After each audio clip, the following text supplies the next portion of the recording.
Face having ass. What's going on, you guys? It's Air People's back here again with another My Two Cents review. This time we're talking about Deadpool. This is a movie review. If you've never seen any of my videos, I like talking about my favorite shows or movies that I see with you guys. I'll give it a grade. We'll talk about it in the comments and things that I like to dislike about it, so forth and so on. So this is 20th Century Fox's attempt to establish another franchise outside of the X-Men. This Deadpool franchise is connected to the X-Men universe. As a matter of fact, there are a couple of them in there because Fantastic Four flopped horribly. That movie did just terrible.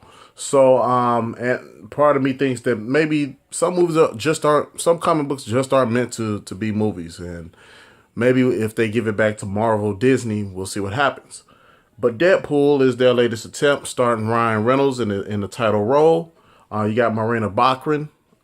She, if you don't know who she is, she's Leslie Tompkins on Gotham, and she was also the original voice of the Gideon computer on The Flash. They get together after several sex scenes. Fall in love. Deadpool is basically a guy for hire. He gets cancer, and basically this shady Mr. Smith character comes up to him and gives him a proposition of, hey, becoming a superhero, getting cured of cancer, almost like a Captain America type thing, where, hey, you'll do this and you'll be like this super soldier. Turns out that wasn't necessarily the case. She didn't want him to do it. But he's like, man, cancer's a 50-50 thing if you're doing it the traditional way of the treatments. So he decides to go ahead, get the experiment done. But it turns out that this is like some underground experiments that's going on. Now, where the connection with the mutants outside of, Colossus, as you guys saw in the trailer, and Teenage Bombshell, I have no idea who she is, being in the movie, not the entirety, but they do play a role in it. It's the X gene. What these guys are doing are fighting people with cancer. They're torturing them, putting them under these extreme stress tests to activate the X gene. Another thing that is alluded to the X gene is in X-Men 2. If you guys ever seen that, when they go to Bobby's house and they basically say, hey, it's your dad's fault. He carries the X gene. So that's what they're trying to activate in him. They do. He finds out the truth about what they're doing. And he escapes in a very Wolverine Weapons X type of way. The movie tends to jump back and forth between present day and the past.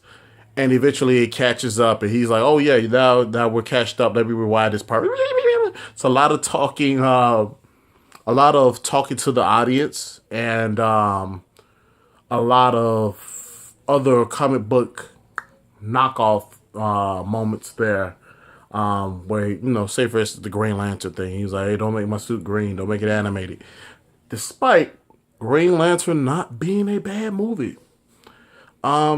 Was it perfect? No. It's far from it.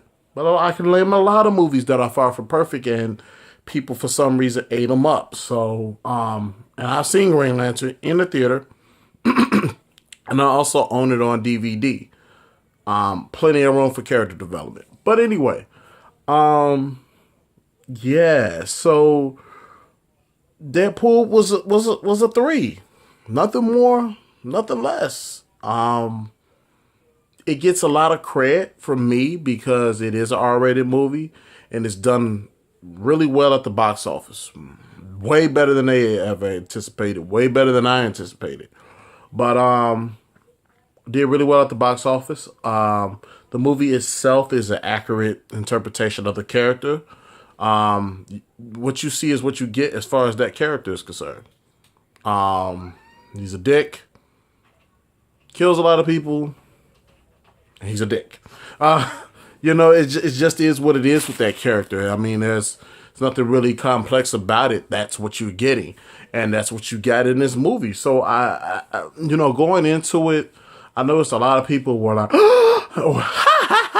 before the fact of the joke or before the fact of the action. And I'm just like, the hell are you laughing at? You know what I'm saying? It's like, really? It's like, stop. Really? It's some people just go into movies like, I'm going to like this movie regardless. I've done that a couple of times as well. Just went into movies and said, you know what? I'm just going to like this movie regardless, and I'm just going to just enjoy it. And I witnessed that with these people in this theater. But is it something special? Outside of it being an R-rated comic book movie, which we've had others, but not do this well in the box office? No, it's not really nothing that special. It's a good blend of Marvel humor, really dark, and a not so over the top Quentin Tarantino. Quentin Tarantino tends to get that violence and that direct effect of the violence in his movies a lot. You get that with Deadpool.